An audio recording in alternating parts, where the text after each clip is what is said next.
গুনাহ করার পর বান্দা যখন আল্লাহর কাছে ফিরে আসে তখন আল্লাহ রাব্বুল আলামিন বান্দার প্রতি খুশি হয়ে যায়। সুবহানাল্লাহ।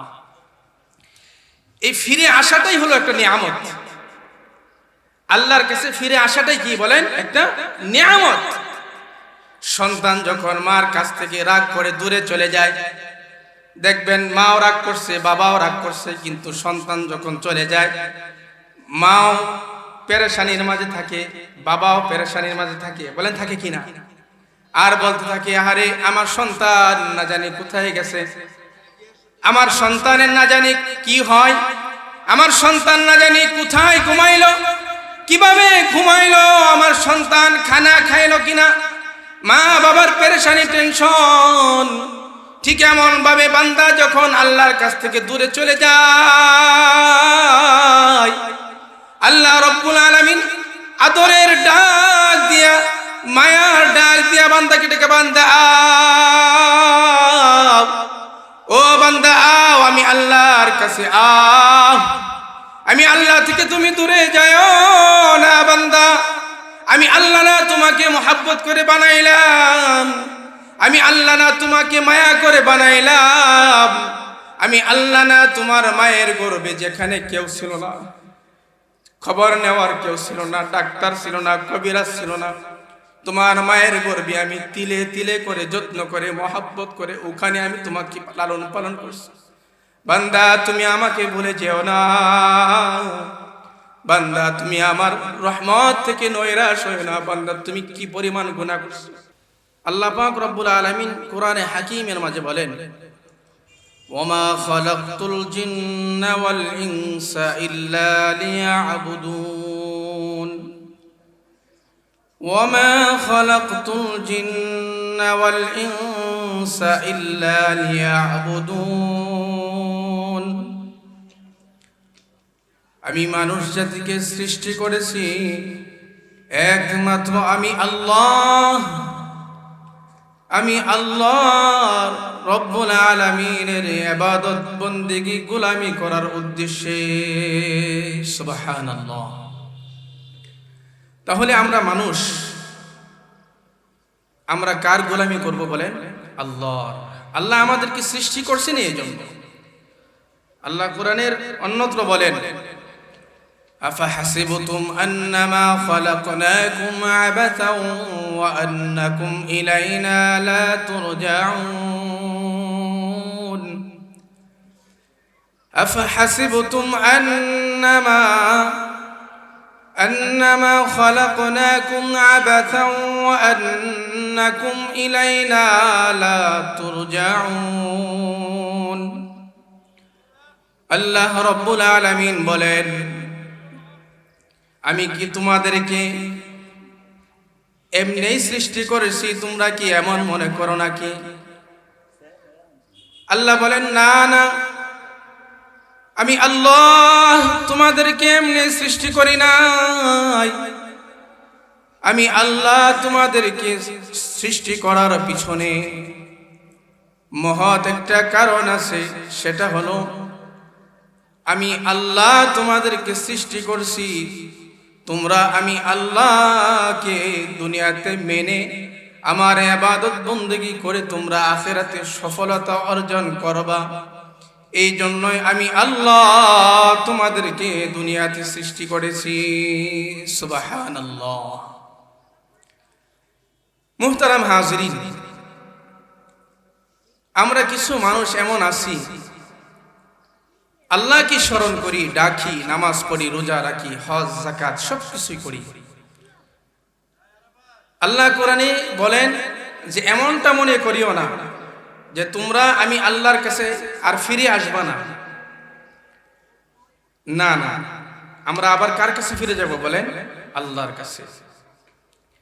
যেমন অনেকের মা বাবা আল্লাহর কাছে ফিরে গেছে, অনেকের দাদা দাদি, অনেকের নানা নানি, অনেকের পাড়া প্রতিবেশী আল্লাহর কাছে ফিরে গেছে। কি বলেন, যায় নাই? আল্লাহ বলেন, সুম্মা ইলাইনা তুরজাউন।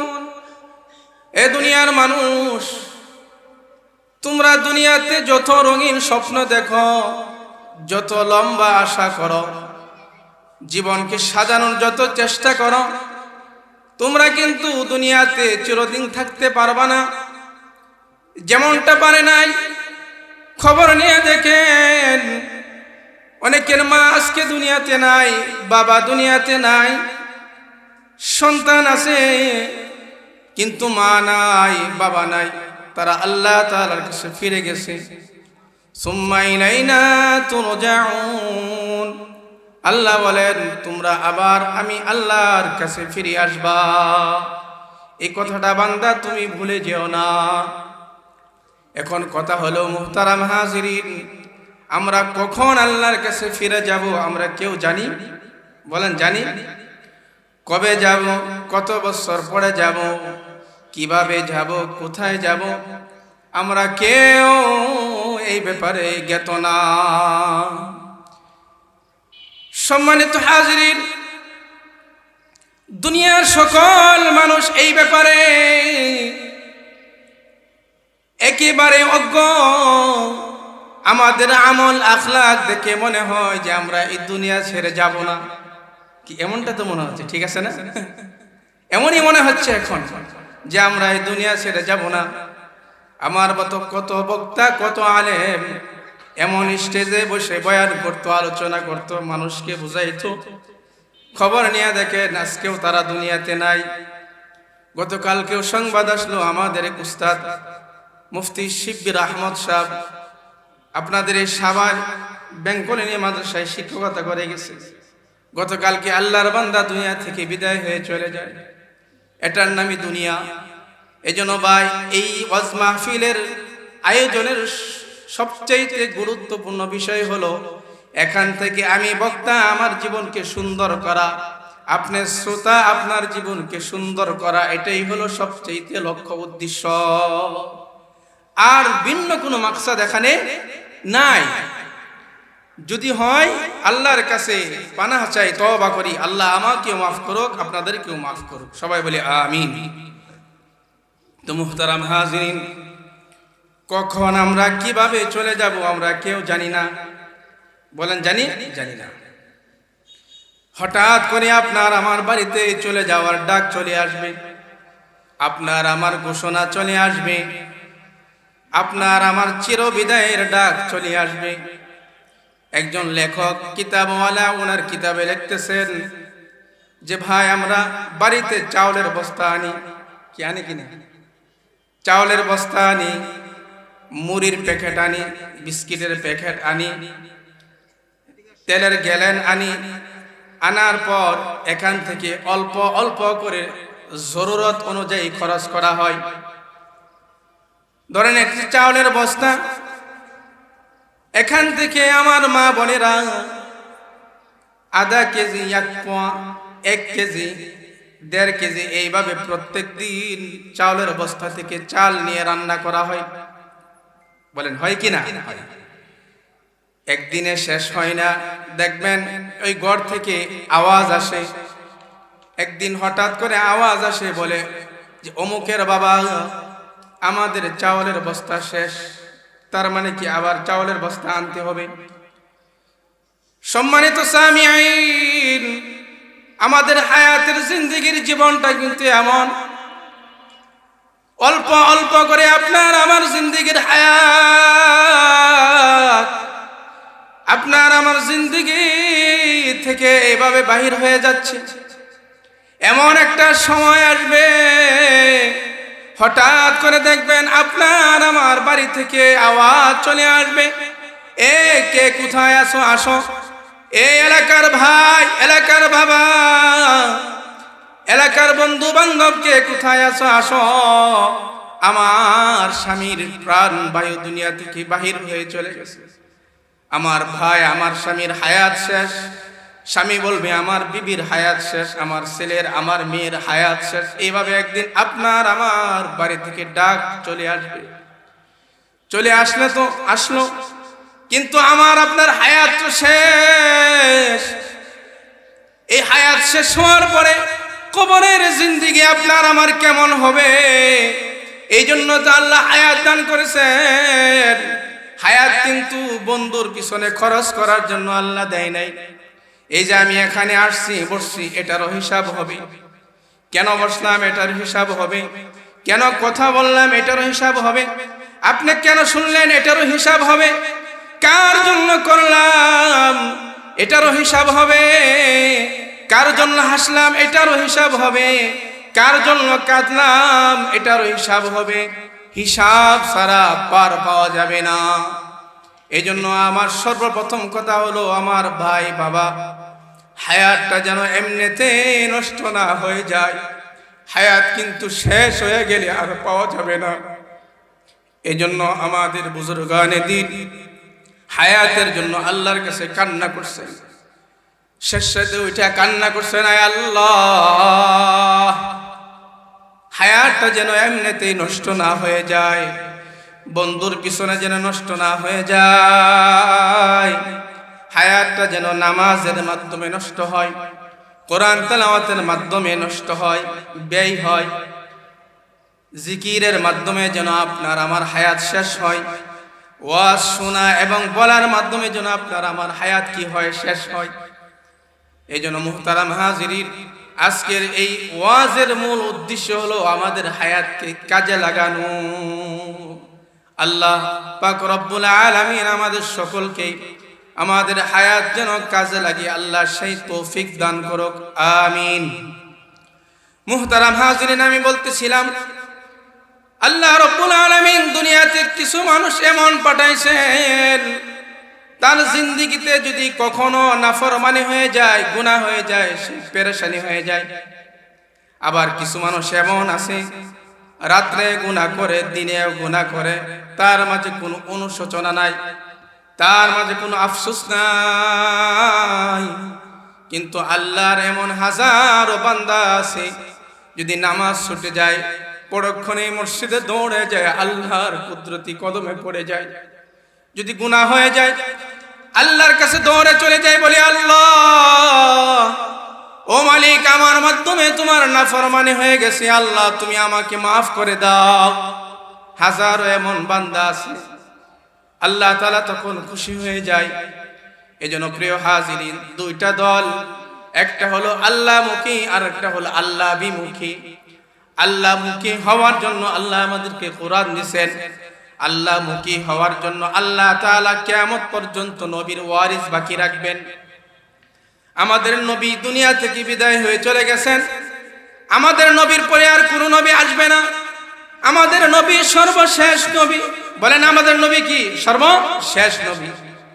আমাদের নবী সর্বশ্রেষ্ঠ নবী। উম্মতে মুহাম্মাদের জন্য আল্লাহ রাব্বুল আলামিনের হাবিব মুহাম্মাদুর রাসূলুল্লাহ সাল্লাল্লাহু আলাইহি ওয়াসাল্লাম কিয়ামত পর্যন্ত কিছু আহলে দিল, আহলে ইলম রেখে গেছেন। তারা রাত দিন 24টা ঘন্টা কষ্ট করে মেহনত করে উম্মতের দিলের মাঝে কোরআন হাদিস দিয়ে জারু দিবে। এই জারুর মাধ্যমে অনেক মানুষ জাহান্নামের আগুন থেকে বেঁচে আসবে। আবার অনেক মানুষ গুরুত্ব না দেওয়ার কারণে, আমল না করার কারণে অনেক মানুষ আল্লাহর জাহান্নামে চলে যাবে। নাউজুবিল্লাহি মিন যালিক। এজন্য মুহতারাম হাজিরিন, আমরা সকলেই মানুষ, আমাদের জিন্দেগিতে গুনাহ আছে। বলেন গুনাহ আছে কিনা? গুনাহ আছে না? গুনাহ করার পর বান্দা যখন আল্লাহর কাছে ফিরে আসে, তখন আল্লাহ রাব্বুল আলামিন বান্দার প্রতি খুশি হয়ে যায়। সুবহানাল্লাহ।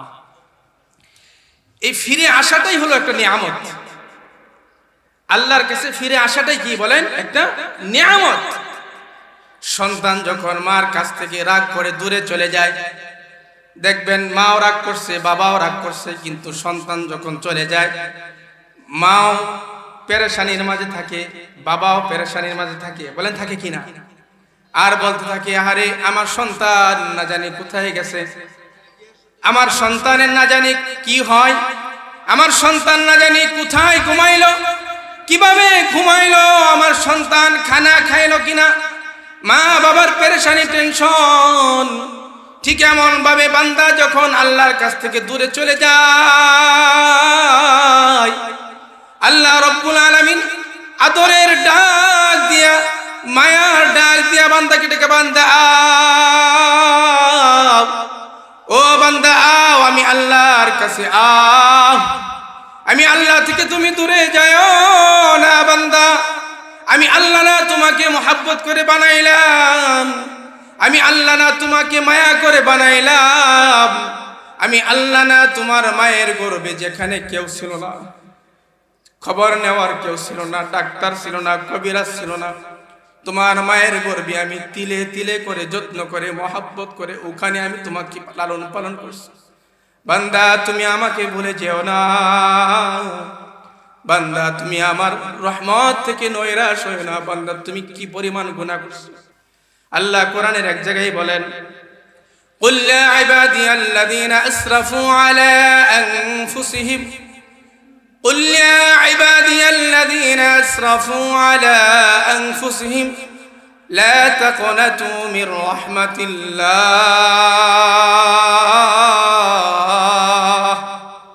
لا تقنطوا من رحمة الله إن الله يغفر الذنوب جميعا إنه هو الغفور الرحيم। আল্লাহ দয়া মায়ার ডাক দিয়ে বলে, বান্দা তোমরা আমি আল্লাহর রহমত থেকে নৈরাশ পেও না। লা তাকনাতু মির রাহমাতিল্লাহ ইন্নাল্লাহা ইয়াগফিরুয যুনুবা জামিআ। আমি আল্লাহ, ইন্নাল্লাহা ইয়াগফিরুয যুনুবা জামিআ ইন্নাহু হুয়াল গফুরুর রহিম। আমি আল্লাহ সমস্ত গুনাহ মাফ করনে ওয়ালা। ইন্নাহু হুয়াল গফুরুর রহিম। আমি আল্লাহর একটা নাম আছে, আনা গফুরুর রহিম। আল্লাহ বলেন আমি গফুরুর রহিম। বান্দা তুমি কি পরিমাণ গুনাহ করছো, আমার কাছে ফিরে আসো। তুমি আমার কাছে আসতে দেরি বান্দা, আমি তোমার গুনাহ মাফ করতে দেরি করি না। সুবহানাল্লাহ। কিন্তু ভাই আমরা ওই রবকে ভুলে গেছি। আমরা যে একদিন এই দুনিয়া থেকে বিদায় হয়ে চলে যাব, এটা আমাদের স্মরণে নাই। আমার সাদা কাপড় যে দোকানের মাঝে চলে আসছে, এটাও আমার স্মরণ নাই। আমার জন্য যে কবরের মাটি অপেক্ষা আছে, এটাও আমার স্মরণ নাই। আমার জন্য যে আমার জীবনের শেষ গোসলের জন্য বাজারে সাবান চলে আসছে, আমি এটাও ভুলে গেছি। আমার জন্য আমার আত্মীয় স্বজন অপেক্ষা করতেছে, মারা যাইলে সাথে সাথে বিদায়ের ব্যবস্থা। কেউ আপনাকে আমাকে একদিনের জন্য মোহাব্বত করে রেখে দিবে না। এটাই দুনিয়া, আমাদের চির বিদায় হতে হবে। এ দুনিয়া ছেড়ে আমাদের চলে যেতে হবে। এই জন্য মুহতারাম হাজরিন, আমাদের জীবনের যত পাপ রাশি আছে, আমরা আল্লাহর কাছে ক্ষমা চাই, আল্লাহর কাছে ফিরে আসি। গুনাহ হয়ে থাকে, আমরা আল্লাহ থেকে নৈরাশ হব না, আল্লাহর কাছে মাফ চাবো। আল্লাহ পাক রব্বুল আলামিন ক্ষমা করনে ওয়ালা। মাফ চাওয়ার সাথে সাথে আল্লাহ বলে, বান্দা যা, আমি তো এই জন্যই তোকে সৃষ্টি করছি। তুই গুনাহ করবে, আমার কাছে ফিরে আসবে। তুই অপরাধ করবে, আমার কাছে ফিরে আসবে, আমাকে ডাকবে। শেষ সাথে উঠছে বান্দা, দুই হাত তুলে তুই আমার কাছে দোয়া করবে, চোখের পানি ফেলাইবে। আমি আল্লাহ তোর প্রতি খুশি হয়ে আমি তোকে মাফ করে দেব। সুবহানাল্লাহ। আল্লাহ এই জন্যই আমাদেরকে বানিয়েছে, দুনিয়া সাজানোর জন্য না। দুনিয়া অনেক মানুষ সাজাইছে, দুনিয়া অনেক মানুষ সাজাইছে, কিন্তু দুনিয়াতে কেউ থাকতে পারে নাই। আমিও দুনিয়াতে থাকতে পারবো না। দুনিয়ার এই রঙিন জিনিস আপনাকে আমাকে কবর ভুলায়া রাখছে, হাসর ভুলায়া রাখছে, নবীর মুহাব্বত ভুলায়া রাখছে, আল্লাহর মুহাব্বত ভুলায়া রাখছে, কোরআনের মুহাব্বত ভুলায়া রাখছে। দিন শেষে দেখবেন এটাই আপনার আমার আসল আল্লাহর মুহাব্বত, নবীর মুহাব্বত, কোরআনের মুহাব্বত, জিকিরের মুহাব্বত, সিজদার মুহাব্বত, রুকুর মুহাব্বত। দিন শেষে এটাই আপনার আমার জিন্দেগীর আসল ফসল। এছাড়া অন্য কিছু আপনার আমার সাথী হবে না। এজন্য মুহতারাম বলতেছিলাম, আমিও মানুষ, আপনারাও মানুষ। আমাদের জিন্দেগিতে সকলের গুনাহ আছে। যারা গুনাহ থেকে তওবা করে, আল্লাহ তাদেরকে ভালোবাসে, মুহাব্বত করেন। নবীজি এক হাদিসে বলেন, গুনাহ থেকে তওবা করার পর যে গুনাহ থেকে ফিরে আসলো, তওবা করলো, সে আল্লাহ তাআলার কাছে অনেক দামি হয়ে যায়। সুবহানাল্লাহ। আর এই তওবাটা তার জান্নাতে নেওয়ার জন্য তার জন্য ওসিলা হয়ে যায়। সুবহানাল্লাহ। মানুষ যদি ভুল না করে, কার কাছে ফিরে আসবে বলেন? বলেন কার কাছে ফিরে আসবে?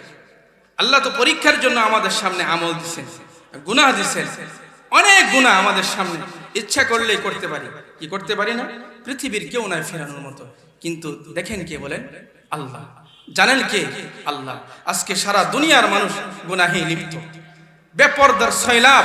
এই দামরাই থেকে এখানে আসছি, আল্লাহ মাফ করো, আল্লাহর কাছে দোয়া করছি, আল্লাহ কোন মহিলা, কোন নারী, কোন মেয়ে যেন আমার নজরে না পড়ে, আল্লাহ তুমি আমাকে হেফাজত করিও। চেষ্টা করছি নিজের থেকে বাঁচানোর মালিককে, বাঁচানোর মালিককে আল্লাহ, বাঁচানোর মালিক আল্লাহ। দিন তওবার দরজা বন্ধ হয়ে যাবে, সেই দিন মানুষ হাজারো চিৎকার করবে, হাজারো আফসোস করবে, হায় কেন আল্লাহর কাছে তওবা করলাম না, হায় কেন আল্লাহর কাছে ফিরে আসলাম না। কিন্তু তখন আর সময় ফিরে পাওয়া যাবে না। এজন্য নবীজির এক সাহাবীকে, আব্দুল্লাহ ইবনে মাসউদ রাদিয়াল্লাহু তাআলা আনহুকে জনৈক এক ব্যক্তি আয়েশা বলেন, ও নবীজির সাহাবী আব্দুল্লাহ ইবনে মাসউদ, আমি আল্লাহর কাছে তওবা করতে চাই, আমার জন্য কি তওবার দরজা খোলা আছে নাকি? তওবার দরজা আমার জন্য কি খোলা আছে নাকি? আব্দুল্লাহ ইবনে মাসউদ রাদিয়াল্লাহু তাআলা আনহু নবীর জলিলুল কদর একজন সাহাবী অন্যদিকে চেহারা ফিরায় নিলেন, ফিরায় নিয়া চক্ষু ভরা পানি নিয়ে ওই ভাইয়ের দিয়ে তাকায় বলতেছেন, ভাই তোমাকে একটা কথা বলি, জান্নাতের অনেক দরজা আছে, জাহান্নামের দরজা আছে, এগুলা কখনো বন্ধ করা হয়, কখনো খোলা হয়, কিন্তু আল্লাহ রাব্বুল আলামিন বান্দার জন্য একটা দরজা রাখছেন, তওবার দরজা। আমার ভাই, আমার বন্ধু, আমার মা, নবীর সাহাবী আব্দুল্লাহ ইবনে মাসউদ বলেন, তওবার দরজা আল্লাহ রাব্বুল আলামিন এই দুনিয়া কিয়ামত হওয়া পর্যন্ত খোলা রাখবেন।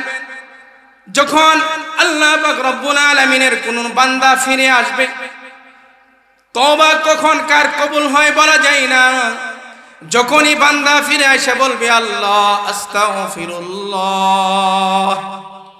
আব্দুল্লাহ ইবনে মাসউদ বলেন, যখন বান্দা ফিরে আসবে তখনই আল্লাহ তাআলা বান্দার তওবাকে কবুল আর মঞ্জুর করে নেবেন। সুবহানাল্লাহ। এটা কখনো আল্লাহ তাআলা বন্ধ করেন না।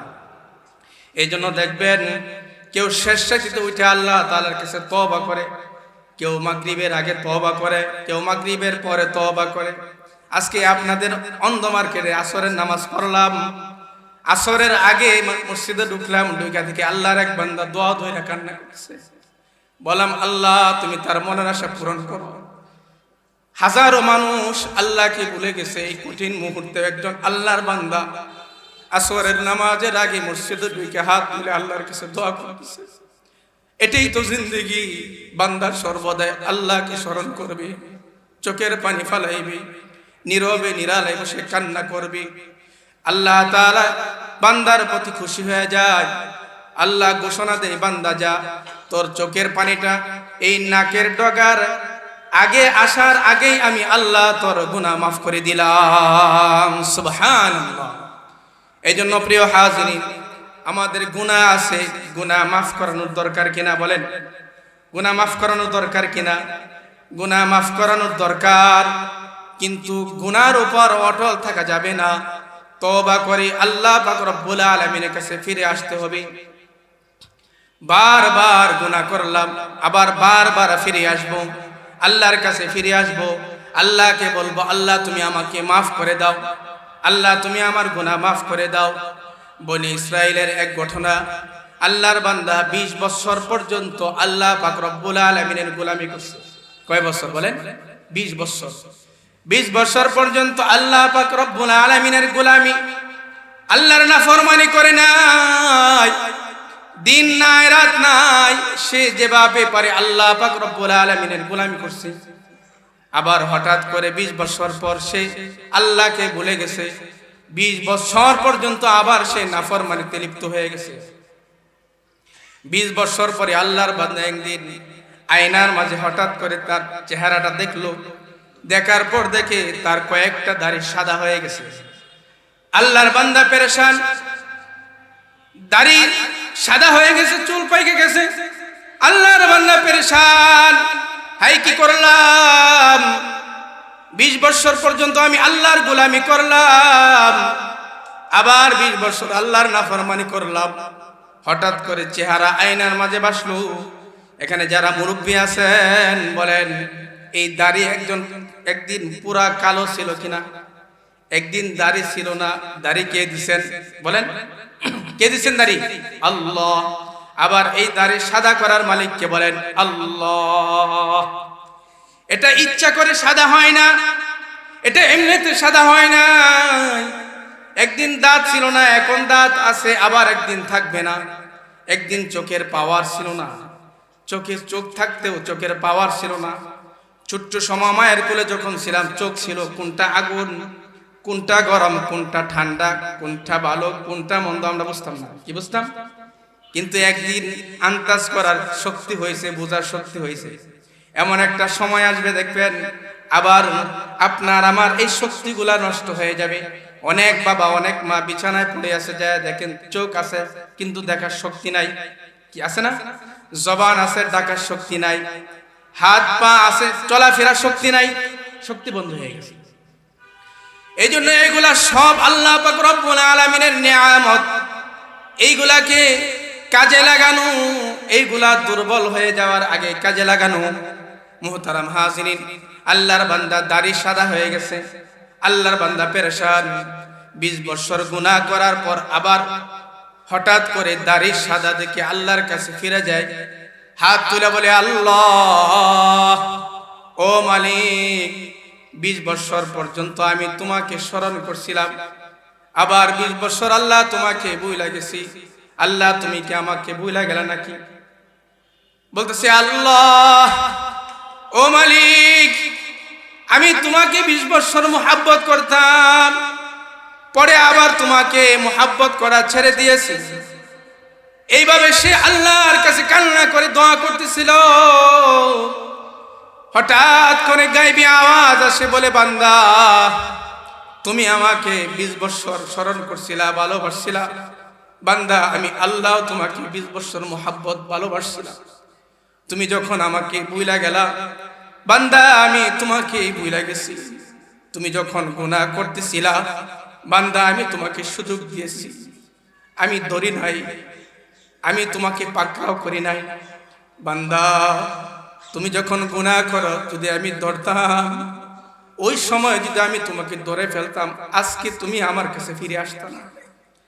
আজকে তুমি আমার কাছে ফিরে আসলা, তুমি আমার কাছে আজকে ক্ষমা চাইলা, তুমি আজকে আবার আমাকে মুহাব্বত করা শুরু করলা। বান্দা, যাও, আমি তোমাকে মুহাব্বত করতে শুরু করলাম, তুমি আমার কাছে ফিরে আসলা। বান্দা, আমি আজকে আবার তোমাকে আমার রহমতের কুলে উঠাইয়া আমি তোমাকে মাফের ঘোষণা দেয়া দিলাম। সুবহানাল্লাহ। এইজন্য মুহতারাম হাজিরিন, সময়ে সময়ে আল্লাহ পাক রব্বুল আলামিনের কাছে ফিরে আসা। বান্দা যখন বলে আস্তাগফিরুল্লাহ, আল্লাহ পাক রব্বুল আলামিন খুশি হয়ে যান। সুবহানাল্লাহ। বান্দা যখন গুনাহ থেকে তওবা করে, নবীর সাহাবী আব্দুল্লাহ ইবনে আব্বাস রাদিয়াল্লাহু তাআলা আনহু বলেন, তওবা করনে ওয়ালা বান্দার জন্য সুসংবাদ হলো, বান্দা যখন তওবা করে, নবী বলেন, গুনাহ লেখলেওয়ালা ফেরেশতা যারা আছে, আল্লাহ পাক রব্বুল আলামিন তার গুনাহ লেখলেওয়ালা ফেরেশতাদেরকে বলিয়ে দেন যে আমার বান্দা গুনাহ করছে, এটা লিখিও না। সুবহানাল্লাহ। বান্দা যেখানে গুনাহ করে ওই জায়গাকে ভুলিয়ে দেন। বান্দা যেখানে গুনাহ করে দুনিয়ার সব কিছুকে আল্লাহ পাক রব্বুল আলামিন ভুলিয়ে দেন, যেন হাসরের ময়দানে বান্দার বিরুদ্ধে আল্লাহ পাক রব্বুল আলামিনের কাছে সাক্ষী না দিতে পারে।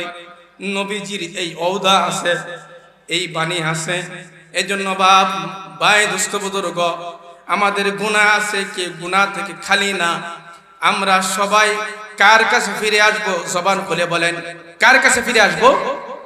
বলেন, আরো জোরে বলেন, কার কাছে ফিরে আসবো? আল্লাহ, আল্লাহর কাছে ফিরে আসবো।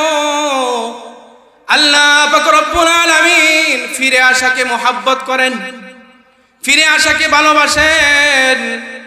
নবীজির সাহাবী আব্দুল্লাহ ইবনে মাসউদ বলেন, বান্দা যখন ফিরে আসে আল্লাহ রাব্বুল আলামিন বান্দার সমস্ত গুনাহ খাতাগুলা, দুনিয়ার সমস্ত কিছুকে ভুলাইয়া দিয়া আল্লাহর কাছে ফিরে আসাটা আল্লাহর মাহবুব প্রিয় বান্দা হিসাবে আল্লাহর তালিকায় উঠায়া দেন।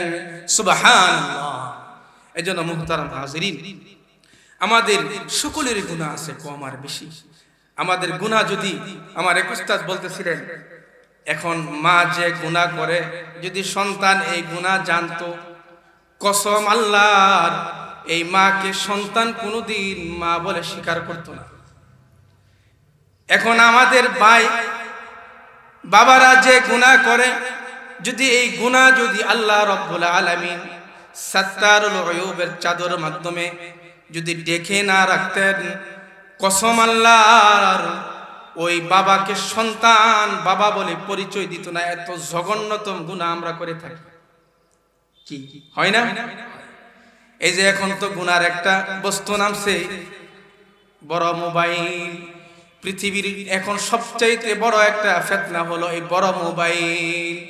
এটার কারণে আমাদের ঈমান, আমাদের আমল, আমাদের হায়াত, আমাদের সময় কোন দিক দিয়ে যাচ্ছে আমাদের খবর নাই।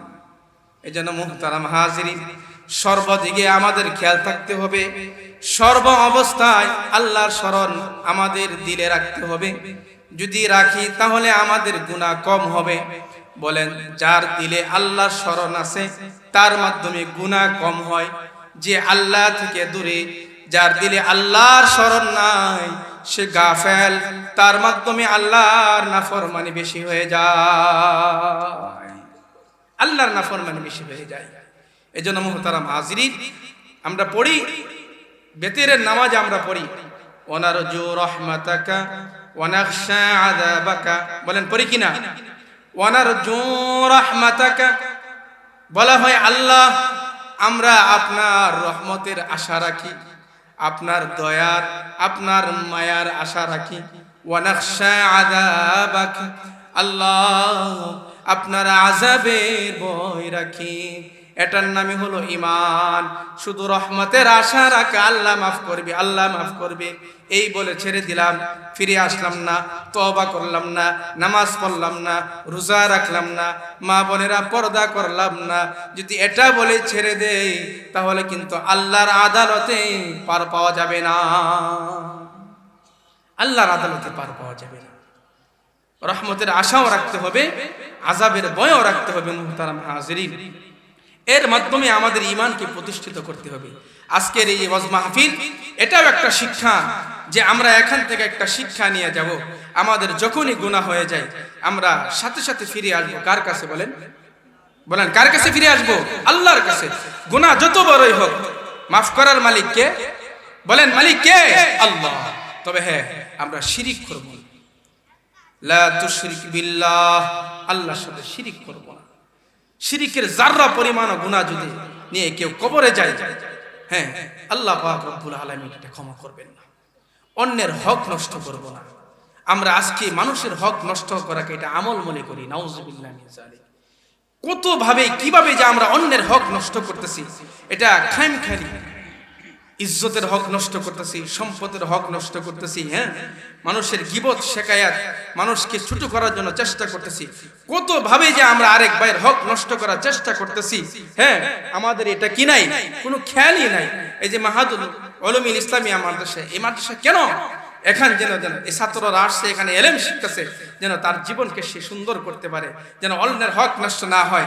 আমি আলেম, আমি ইমাম, আমি মুহতামিম, আমার মাধ্যমে যেন আমার একটা ছাত্রের হক নষ্ট না হয়, আমার মাধ্যমে যেন আমার একটা ছাত্রের গার্জেনের হক নষ্ট না হয়, আমার মাধ্যমে যেন আমার এলাকাবাসীর হক নষ্ট না হয়, আমার মাধ্যমে যেন আমার মুসল্লির হক নষ্ট না হয়। এটাই তো জীবন। নবীজির আদর্শ কি? নবীজি সাল্লাল্লাহু আলাইহি সাল্লামের আদর্শ ছিল এমন যে নবীজি সাল্লাল্লাহু আলাইহি সাল্লামের মাধ্যমে কারো হক নষ্ট হবে তো দূরের কথা, এটা কেউ কল্পনাও করতে পারে নাই যে নবীজির মাধ্যমে কারো হক নষ্ট হবে। নবীজি এই আদর্শ আমাদের সামনে রেখে গেছে। এটাই তো আসল উদ্দেশ্য। আজকে আমাদের বাংলাদেশে ওয়াজ মাহফিল অনেক হচ্ছে, মাদ্রাসা অনেক হচ্ছে, কিন্তু আমরা আসল জিনিস থেকে দূরে। বাবা সত্য কথা কিনা? আমরা আসল জিনিস থেকে দূরে। এই যে ওয়াজ মাহফিল হচ্ছে, যায় দেখেন, এই যে এখানে দেখেন কোরআন হাদিসের মাহফিল হচ্ছে, জীবন গড়ার জন্য আমার আপনার জীবনের মূল্যবান সময় চলে যাচ্ছে, কিন্তু আমরা আজকে এখানে মুষ্টিমেয় কয়েকজন মানুষ, হ্যাঁ, এই রাস্তাঘাটে আমরা ঘুরপাক খাচ্ছি। আমার হায়াত যে নষ্ট হয়ে যাচ্ছে, আমার জীবন তো চলে যাচ্ছে, আমি কোথায় যাব, কার কাছে যাব, আমার সাথে কেউ যাবে না, কি জবাব আল্লাহর কাছে দিব? আমার জীবনের অনেক গুনাহ রয়ে গেছে, আমার জীবনের অনেক পাপ রয়ে গেছে, আমি কিভাবে যাব অন্ধকার কবরে, একা কিভাবে থাকবো? এই যে আমার মা বোনেরা বেপরদা চলাফেরা করতেছে, নবীজি বলেন এটা তো জাহান্নামের বড় একটা কারণ, যে মা বোনেরা বেপরদায় ঘুরবে। হাজারো মা বোন তার বেপরদার গুনাহের কারণে হাজারো পুরুষকে জাহান্নামে নিক্ষেপ করবে। হাজারো মা বোনদের জন্য তার স্বামী জাহান্নামে যাবে, তার ছেলে জাহান্নামে যাবে, তার আপন ভাই জাহান্নামে যাবে, তার আপন বাবা জাহান্নামে যাবে, শুধু খাস পর্দা না করার কারণে, আল্লাহর বিধান না মানার কারণে। আমরা এটা কিছুই মনে করি না, কিছুই মনে করি না। এই জন্য আমার আপনার জীবন অতি অল্প সময়, অতি অল্প সময় কখন চলে যাওয়ার ডাক আসে বলা যায় না। সর্বদাই আল্লাহ তাআলার ফিকিরে থাকবো, ইস্তিগফারের মাধ্যমে থাকবো। নবীজির সাহাবারা জীবনটা বড় কষ্ট করছে যেন ঈমান নিয়ে দুনিয়া থেকে বিদায় হয়ে যাইতে পারে, সাহাবা ইকরামের জিন্দেগি যেন ঈমান নিয়ে কবরে যাইতে পারে। নবীজির অনেক সাহাবী জীবনের সব বিসর্জন দিয়েছে, ছেলে মেয়ে মা বোন আত্মীয় স্বজন সবাইকে ছেড়ে নবীজির সাথে চলে গেছে। কেন? একমাত্র আল্লাহর সন্তুষ্টির জন্য, একমাত্র আল্লাহর সন্তুষ্টির জন্য, একমাত্র নবীজি সাল্লাল্লাহু আলাইহি সাল্লামের সন্তুষ্টির জন্য, যে আমার আল্লাহ যেন আমার উপর রাজি থাকে, আমার নবী যেন আমার উপর রাজি থাকে, যেন হাসরের ময়দানে নবীর বরকতি হাতে এক গ্লাস হাউজে কাউসারের পানি পান করতে পারি। এটাই ছিল তাদের জিন্দেগি। আজকে আমাদের জিন্দেগির কোনো কিছুর অভাব নাই, কিন্তু আমাদের অভাব হলো সিজদার অভাব, আমাদের রুকুর অভাব।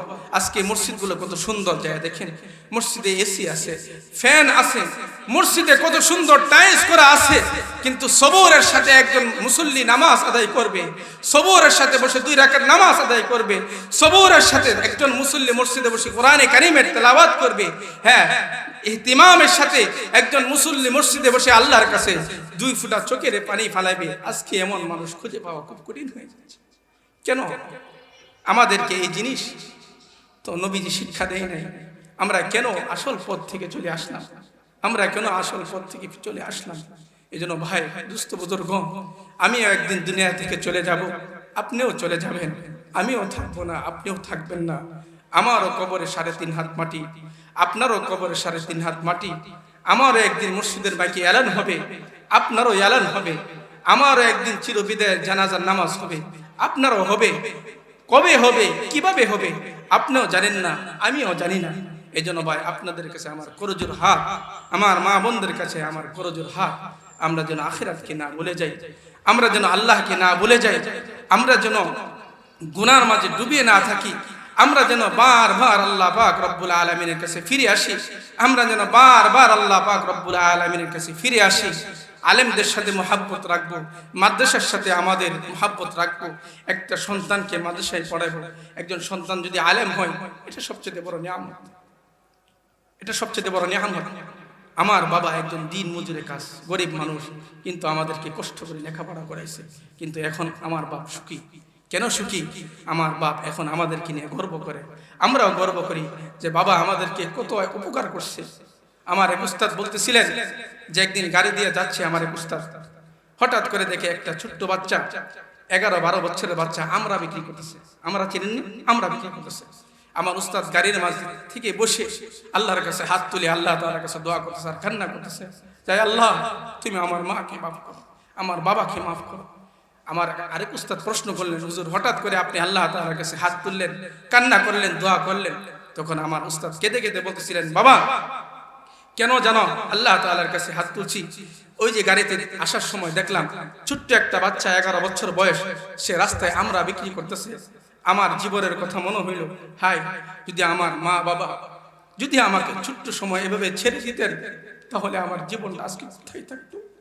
না আমি আজকে কোরআনের তেলাওয়াত করতাম, না আমি আজকে সময় মতো ওয়াক্ত মতো নামাজ আদায় করতাম, না আজকে আমি কোরআন পড়াইতাম, না আজকে আমি হাদিস পড়াইতাম।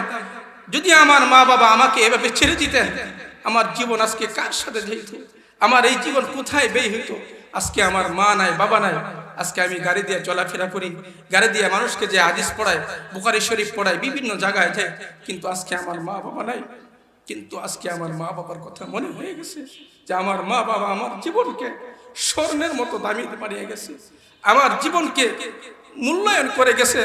যদি আমার মা বাবা এটা না করতো, হয়তো বা আজকে আমি এই আল্লাহ পাক রব্বুল আলামিনের পছন্দের লাইনে আমি থাকতাম না। এজন্য ছাত্র বাবারা আমার যারা আছে, তোমাদের এই জীবনটা ফুলের মতো, তোমার দিকে জাতি তাকিয়ে আছে, তোমাকে হাজারো মানুষ ফলো করবে, তোমার পিছনে হাজারো মানুষ ইক্তিদা করবে। তোমার আমল কেমন, তোমার চলাফেরা কেমন, তোমার লেনদেন কেমন, তোমার নামাজ কেমন, তোমার সেজদা কেমন, তোমার সব কিছু আম মানুষ কি করবে, তোমাকে অনুসরণ করবে। যেন তোমার থেকে আমার থেকে কোনো সাধারণ মানুষ গুনার দলিল না নেয়, তোমার থেকে আমার থেকে যেন সাধারণ মানুষ কোনো গুনাহের কাজ না শিখে। এটাই তো জীবন, এটাই তো জীবন। এই জন্য তো কোরআন আমাদেরকে শিক্ষা দেয়। এই জন্য নবী আপনার আমার জন্য এত কষ্ট করে গেছেন। তো মুহতারাম হাজিরিন, আমরা আমাদের জীবনকে পরিবর্তন করার জন্য আজকে থেকে চেষ্টা করব না ইনশাআল্লাহ? বলেন, চেষ্টা করব না ইনশাআল্লাহ? কোরআনের সাথে থাকবো তো ইনশাআল্লাহ? আলেমদের সাথে থাকবো তো ইনশাআল্লাহ? আলেমদেরকে দিল থেকে মোহাব্বত করবে। হ্যাঁ, যারা ছোট ছোট বাচ্চারাই দেখেন, এখানে ছোট বাচ্চা আছে অনেক, এরা অনেক কিছু বুঝে না, জানে না, কিন্তু শেষ সাথে তো উঠা এরা ঠান্ডা পানি দিয়ে ওযু করে আল্লাহ পাক রব্বুল আলামিনের কালাম কোরআন কারীমটা হাতে নিয়ে বসে যায়, তেলাওয়াত করে। উমরের মতো মানুষ, উমরের মতো মানুষ, নবীজির জলিলুল কদর সাহাবী আমিরুল মুমিনিনের দায়িত্ব পাওয়ার পর অনেক সময় কোরআনে কারীমের তেলাওয়াত করতে পারতেন না। দিন শেষে হযরত ওমর রাদিয়াল্লাহু তাআলা আনহু বাড়িতে এসে সর্বপ্রথম ওযু করে, সর্বপ্রথম বাচ্চার কাছে যাই নাই, বিবির কাছে যাই নাই, ওযু করে কোরআন শরীফটা হাতে নিয়ে বুকে নিয়ে চুমু খাইতেন আর বলতেন, আল্লাহ, ব্যস্ততার কারণে সারাদিন কোরআনে কারীমের তেলাওয়াতটা করতে পারি না।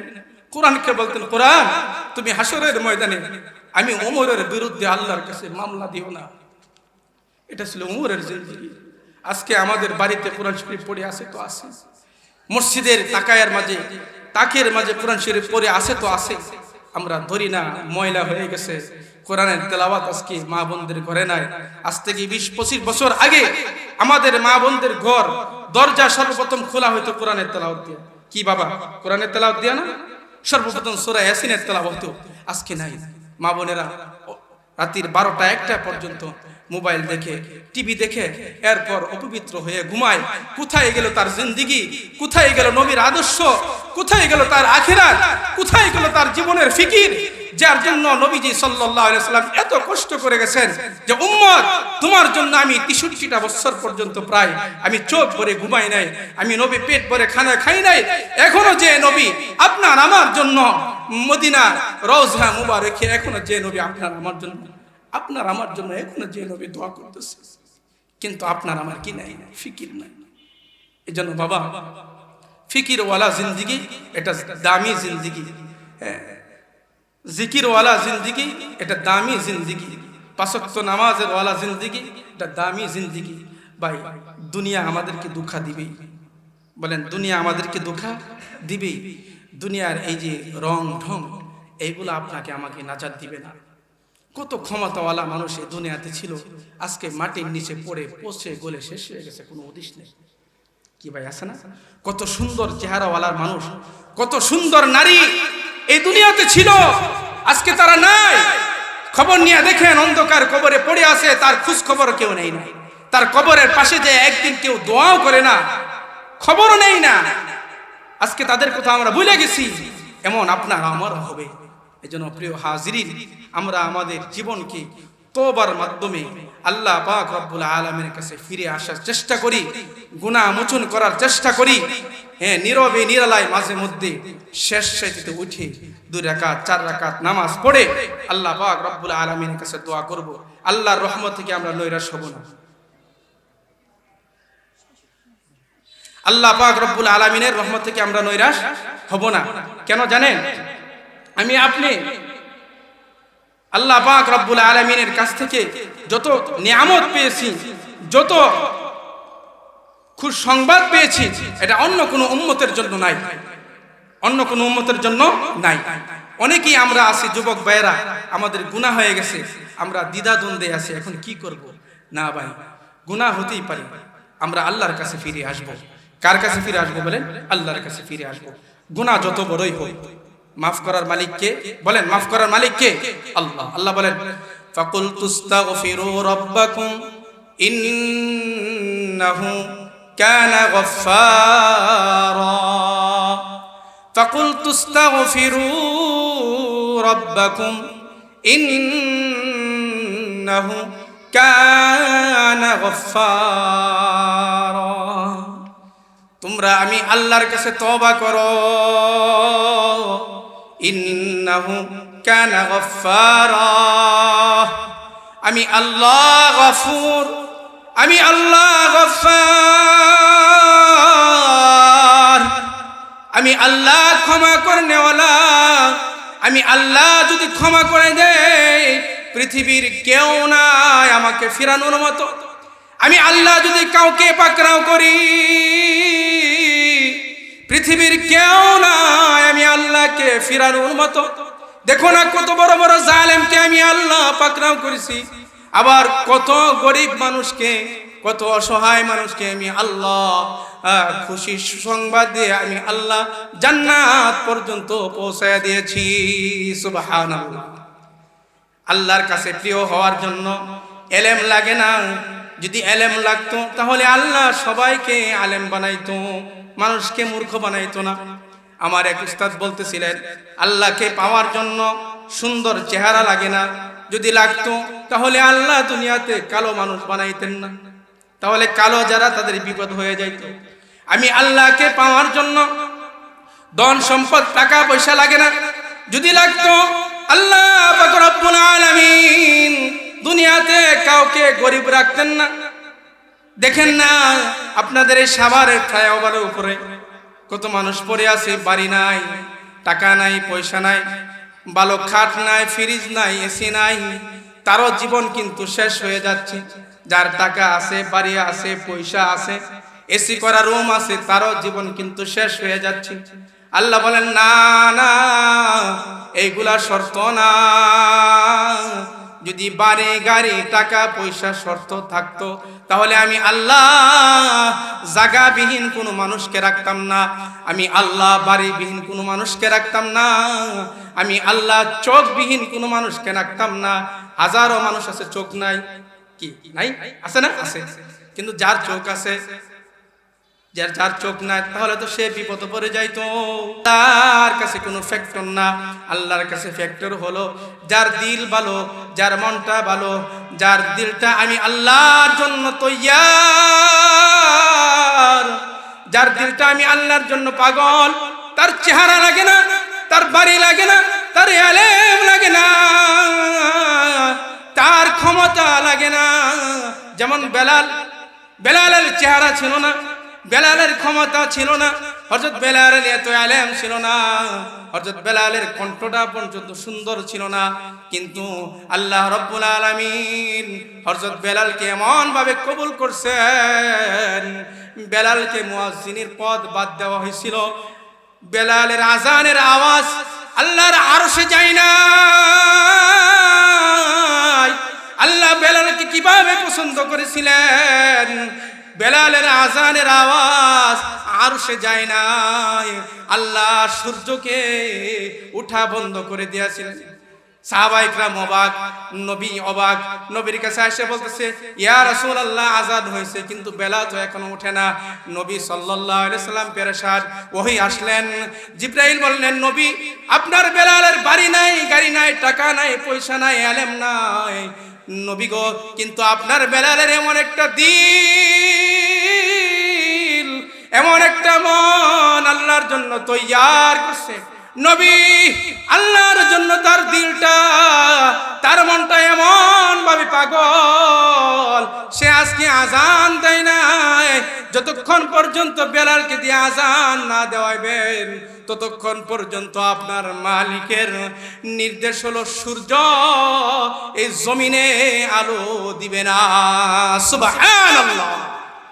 এজন্য ভাই আমরা মনে করি আল্লাহকে পাওয়ার জন্য বাড়ি জরুরি, গাড়ি জরুরি। না না, যদি থাকতো তাহলে আল্লাহ বাড়ি গাড়ি টাকা বিহীন মানুষ বানাইতেন না। যদি এলেম যদি জরুরি থাকতো তাহলে এলেম বিহীন আল্লাহ মানুষ বানাইতেন না। যদি জবান থাকা জরুরি থাকতো তাহলে আল্লাহ কাউকে বোবা বানাইতেন না। যদি চোখ দিয়ে দেখা জরুরি থাকতো তাহলে আল্লাহ পাক রব্বুল আলামিন কাউকে অন্ধ বানাইতেন না।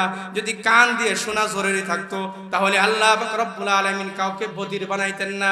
যদি পা থাকতো জরুরি আল্লাহকে পাওয়ার জন্য, আল্লাহ পাক রব্বুল আলামিন কাউকে পঙ্গু বানাইতেন না। হাজারো মানুষ আছে তার দুইটা পা নাই, দুইটা হাত নাই, কি আছে না? বলেন আছে না? অবশ্যই আছে। তাহলে এই মানুষটা আল্লাহকে কিভাবে পাইবে? আল্লাহকে পাওয়ার জন্য এইগুলা কোনো কিছু জরুরি না বাবা।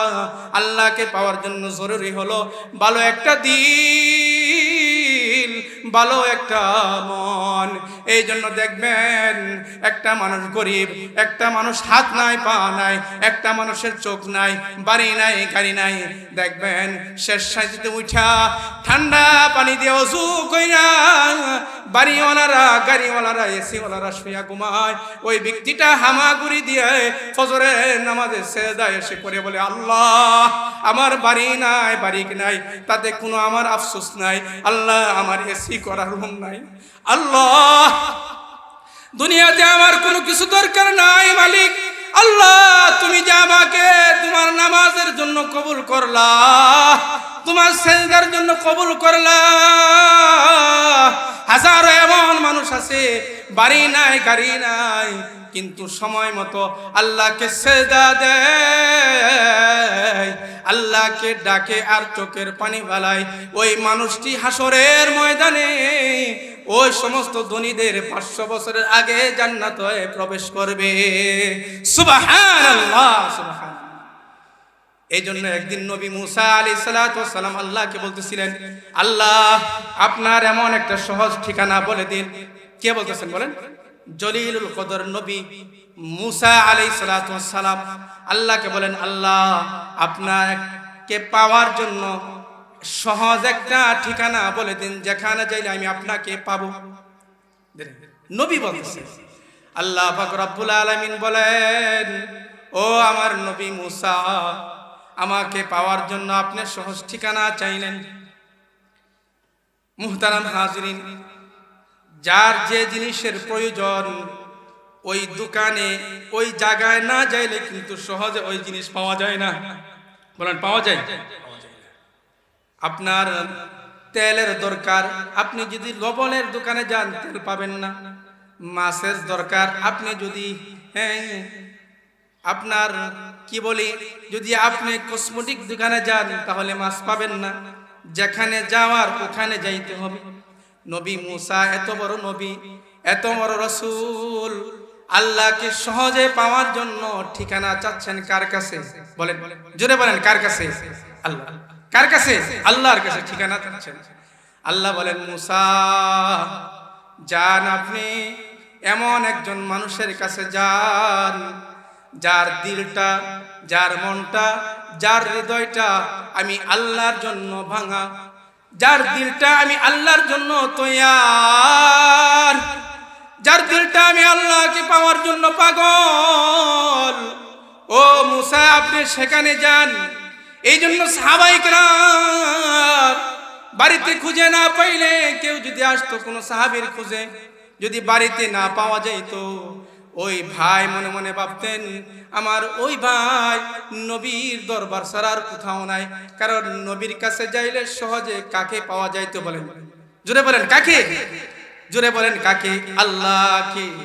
মসজিদে যাইলে আল্লাহর নামের ঘোষণা পাওয়া যায়, আলেমদের মজলিসে বসলে আল্লাহর নামের ঘোষণা পাওয়া যায়। বলেন পাওয়া যায় কিনা? কোরআন হাদিসের মাহফিলে আসলে, টুপিওয়ালাদেরকে দেখলে, ছোট ছোট এই তালেবে ইলম বাচ্চাদেরকে দেখলে আল্লাহর কথা স্মরণ হয় কিনা? বলেন হয় কিনা? যেমন বেলালের কথা স্মরণ হইলেই, বেলালকে দেখলে মদিনার মানুষ কান্না শুরু করতো। কারণ হযরত বেলালের সাথে নবীর একটা গভীর সম্পর্ক ছিল, গভীর সম্পর্ক ছিল। নবীজি যখন দুনিয়া থেকে বিদায় হয়ে চলে গেলেন, হযরত বেলাল রাদিয়াল্লাহু তাআলা আনহু নবীজি চলে যাওয়ার দুঃখে কষ্টে হযরত বেলাল মদিনা থেকে চলে যায়, যে আমি আর মদিনায় থাকবো না, কেন আমার নবী নাই? আমার নবীর কাছে থাকলে সহজে আল্লাহর পরিচয় পাওয়া যাইতো। আমি বেলাল আজকে থেকে মদিনার মসজিদে আজান দিব না। হযরত বেলাল কষ্টে নিয়ে দুঃখ নিয়ে মদিনা থেকে দূরে চলে যায়। 6 মাস পর্যন্ত হযরত বেলাল মদিনাতে আসে নাই, কারণ নবী নাই। আরে কত দিলের সম্পর্ক নবীর সাথে ছিল, দিলটা আল্লাহর জন্য কেমন পাগল ছিল। 6 মাস পরে হযরত বেলালকে নবী স্বপ্ন দেখাই, ও বেলাল, আমার কত সাহাবী আমার রোজায় এসে সালাম দে। বেলাল, তুই কেন আমার রোজায় আসস না? আহারে হযরত বেলাল পাগল হয়ে গেলেন। আহারে নবী আমাকে স্বপ্নে দেখাইল। হযরত বেলাল ওই দূর থেকে নবীর ভালোবাসায় আবার মদিনায় চলে আসছে। হযরত বেলালকে দেখে মদিনার মানুষ কান্না ভেঙে পড়ছে, কারণ মুহাব্বত। এই জন্য নবী মুসা বলেন, আল্লাহ, আমি কার কাছে যাইলে সহজে আপনাকে পাবো? আল্লাহ বলেন, মুসা, ও নবী মুসা, যার দিলটা আমি আল্লাহর জন্য পাগল, যার দিলটা আমি আল্লাহর জন্য ভেঙে খান খান হয়ে আছে, সকালে কোরআন তেলাওয়াত করে, রাত্রে কোরআন তেলাওয়াত করে, আজান হইলে দেরি করে না মসজিদে চলে যায়, আজান হইলে সাথে সাথে কাজ কাম ছেড়ে মসজিদে চলে যায়, ব্যবসা ছেড়ে মসজিদে চলে যায়, দুনিয়ার সব কিছু ছেড়ে মসজিদে চলে যায়। এমন একজন মানুষের কাছে যাইলে আমি আল্লাহকে সহজে আপনি পেয়ে যাবেন। সুবহানাল্লাহ।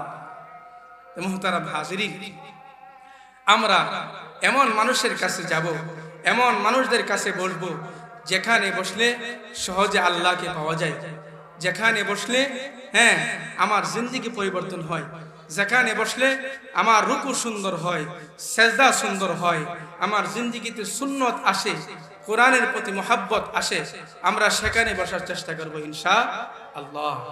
আজকের ওই জিনিসকে কেন্দ্র করে আজকের এই মাদ্রাসার উদ্দেশ্যে হাফেজ ছাত্রদেরকে উদ্দেশ্য করে আজকের রিবাজ মাহফিল। আজকে ছোট ছোট বাচ্চাদেরকে পাগড়ি দেওয়া হবে। কিসের পাগড়ি?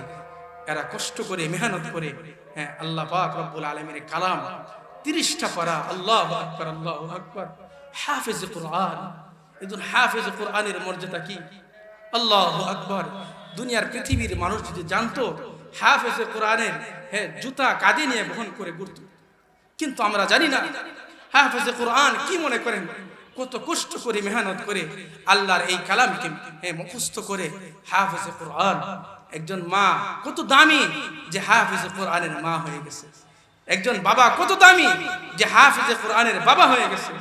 আমার ছোট্ট বাগিনা 11 বছর বয়স, 1.5 বছর বয়সে 1.5 বছর সময় আল্লাহ পাক রব্বুল আলামিনের মেহেরবানিতে পুরা কোরআন শরীফ হিফজ শেষ করছে, আলহামদুলিল্লাহ। আমার মসজিদের মুসল্লিরা ওকে দেখে আশ্চর্য হয়ে গেছে। 11 বছর বয়স। আমার ভাগিনী 11 বছর বয়সে হাফেজা হয়ে গেছে। আমি আমার বোনকে বললাম, মাশাআল্লাহ, আলহামদুলিল্লাহ, তোমার নসিবটা কত ভালো যে তুমি তোমার মেয়েকেও হাফেজা পাইলা, তোমার সন্তানকেও হাফেজা পাইলা। আমার বোন আমাকে বলতেছে যে তোমার ভাগ্য তো ভালো, তুমি হাফেজার মামা হয়ে গেলা। আল্লাহু আকবার। এটা বড় নিয়ামত। আজকে এই হাফেজ ছাত্রদেরকে পাগড়ি দেওয়া হবে। এখানে বরকতে একটা অনুষ্ঠান। এলাকাবাসী যারা আছেন, আপনাদের কাছে আমার আকুল আবেদন, আপনারা এখানে আসেন, এসে আপনাদের জীবনকে কোরআনের রং দিয়ে রঙিন বানান, রসুলের সুন্নত দিয়ে সাজান। আপনার একটা সন্তানকে এই মাদ্রাসায় দেন, যেন আপনার এই সন্তানটা জীবনের শেষ মুহূর্তে আপনাকে নিয়ে সামনে দাঁড়াইতে পারে। কত ইঞ্জিনিয়ার সন্তান আছে, কত ডাক্তার সন্তান আছে, মা মারা গেছে, বাবা মারা গেছে, দেখবেন বুকার মতো মার লাশটাকে সামনে নিয়ে দাঁড়ায় থাকে। সহি শুদ্ধভাবে মার জন্য একটু দোয়া করতে পারে না, বাবার জন্য পারে না। কিন্তু একজন আলেম কত গর্বের সাথে বলতে পারি যে একজন আলেম মাকে সামনে নিয়ে দাঁড়ায়, বাবাকে সামনে নিয়ে দাঁড়ায়, বুকটা ভরে মার জন্য, বাবার জন্য আল্লাহ পাক রব্বুল আলামিনের কাছে দোয়া করেন। এর চাইতে বড় সম্পদ আর কি হতে পারে? দুনিয়ার সবচেয়ে বড় সম্পদ হলো নিজের সন্তানকে সুসন্তান বানান, নিজের সন্তানকে আখিরাতমুখী বানান। এমনও সন্তান আছে আজকে যে সন্তানের জন্য মা শান্তিতে ঘুমাইতে পারে না। কি ভাই, আছে না? এমনও সন্তান আছে যে সন্তানের জন্য বাবা এক মুঠো ভাত পেট ভরে খানা খাইতে পারে না। কারণ কষ্টে সন্তান আজকে দিনই নাই না নাই, মা কে মারে, বাবা কে মারে, এলাকার মানুষকে শান্তিতে ঘুমাইতে দেয় না, এমন হাজারো যুবক আছে না ভাই? আছে। এই জন্য ওই জিনিস থেকে আমরা যদি নিষ্কৃতি পাইতে চাই, কোরআন ছাড়া, নবীদের সুন্নত ছাড়া, আহলে এলেমদের সোহবত ছাড়া এটা কোনোদিন আদৌ সম্ভব না।